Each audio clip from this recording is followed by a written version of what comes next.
today I'm going to give you 3 different strategies for surviving a toxic company culture. Although strategy 1 is not really a strategy, it's simply leave, right? Get out. Unless you're in a position of leadership, or unless you want to spend 20 years soaking in the toxicity, maybe less, of the company to arrive at a leadership position where you have some ability to change the company culture, you're probably not going to change the company culture. And the culture itself is probably not going to change. And so your best strategy is go find a different place to be your best self and do your best work. You're not going to be able to do that right off the bat. You're going to want to line up new opportunities, get new offers and things before you leave. And that brings us to strategies 2 and strategies 3. Strategy 2 has to deal with auditing the people that you are interacting with.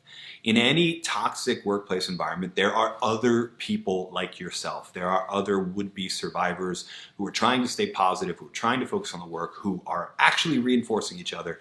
And audit who you're interacting with and make sure you're spending more time with them and less time with these other people that are really reinforcing that culture. You'll also probably find in spending less time with these people that means you're going to be spending less time in things like meetings and after hours company events and things like that.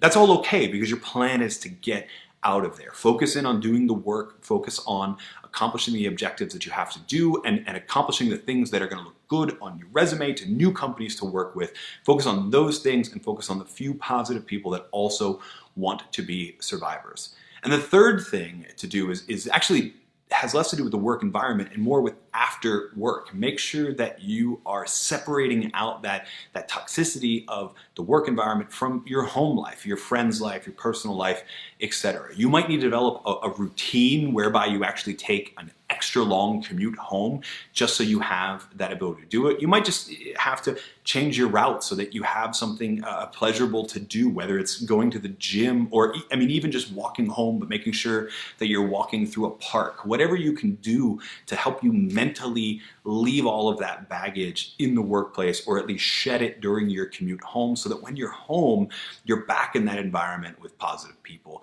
You're back in that environment with people you love and they're not being negatively affected by what you're dragging home. So make sure you're establishing those boundaries. Remember, number 2, make sure that you are connecting with people who are other would-be survivors and spending less time with the people that reinforce that toxicity.